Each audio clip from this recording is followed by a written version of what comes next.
Welcome to the class of parasitology. Today we are going to discuss about one of its kind parasite commonly known as the tapeworm, and its name is Taenia.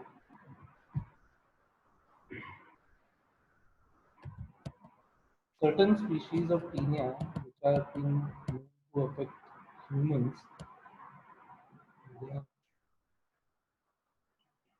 follows: Taenia saginata, also known as beef tapeworm; Taenia solium, known as pod tapeworm; Taenia asiatica, and Taenia multisecta.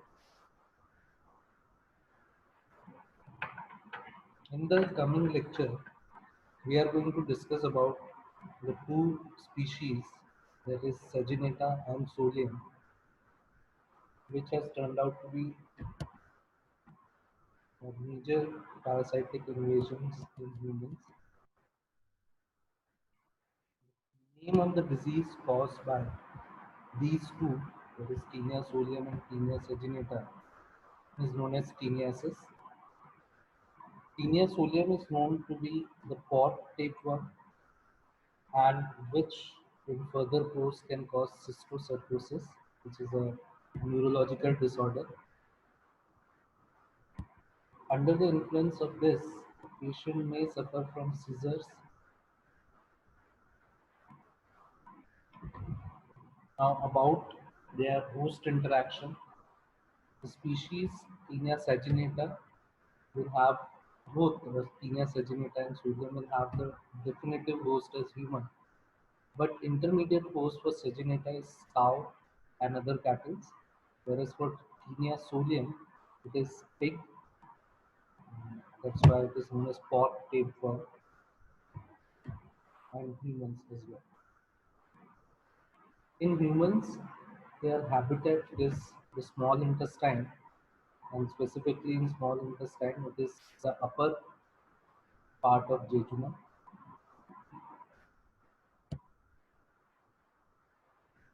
For Taenia asiatica and multicept, intermittent host for Taenia asiatica is pig, whereas for Taenia multicept, it is sheep, cattle, horse, and other herbivores.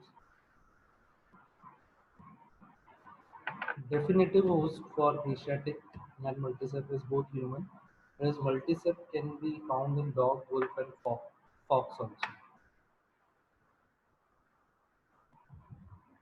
Now about their structure, appearance, their morphological characteristic.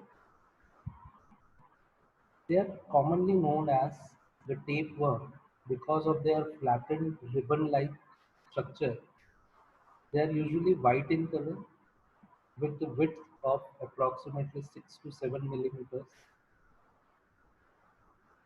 The extent to which they can grow, that is their length, is too high, that is they can range from about 4 to 8 meters in length. And they have small segments made in the length which is known as proglottids, and there are thousands of them present in this few meters of length.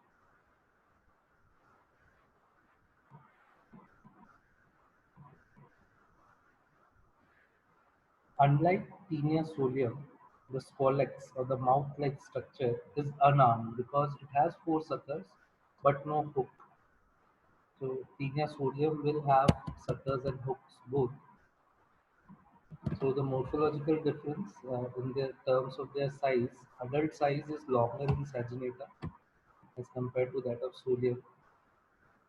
Scolex is 2 millimeters in diameter with four suckers but no hooklets, whereas in Solium there are both suckers and hooklets are present. From now the number of segments for Taenia saginata, it is ranging somewhere between 1000 to 2000, whereas for Taenia solium it is 700 to 1000. So this is the appearance of Taenia saginata and solium. It can be visualized that both of them are having four suckers at the top. In Solium, you can visualize black colored hooks also. This is how they look like. As I said, Taenia saginata is quite much longer in comparison to Taenia Solium, and the segmentation in saginata is quite high in compared to Solium.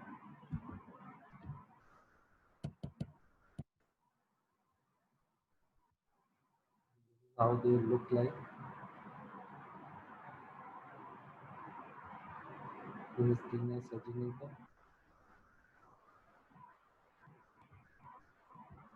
Now the morphological differences between Taenia saginata and Solium. The mature segments will have two ovary lobes, whereas three ovary lobes are present in Solium. Gravid segments uh, will have 15 to 30 uterine branches, whereas in Taenia solium, uterine branches are 7 to 30.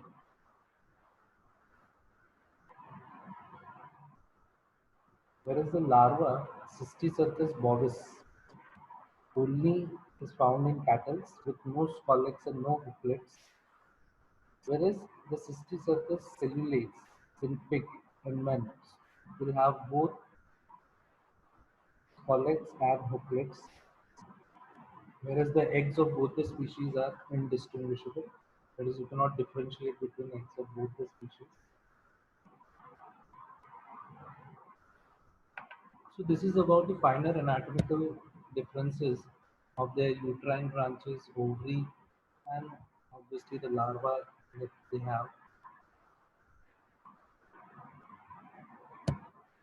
And this slide is actually this is the Taenia gravid proglottis. As you can see, um, more branches of uterine branches in Taenia saginata as compared to that of Taenia solium. Obviously, this stands out to be the reason that more eggs would be released from Taenia saginata.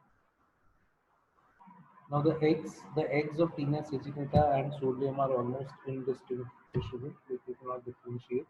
But overall, the common features are they're spherical, diameter is from 31 to 43 micrometer, with thick radially striated brown embryo core. Inside each is an oncosphere with 6 hooklets. You can see this black and white diagram with structures in the center, and these 6 streaks are actually the hooklets. I will discuss about the life cycle in the next lecture.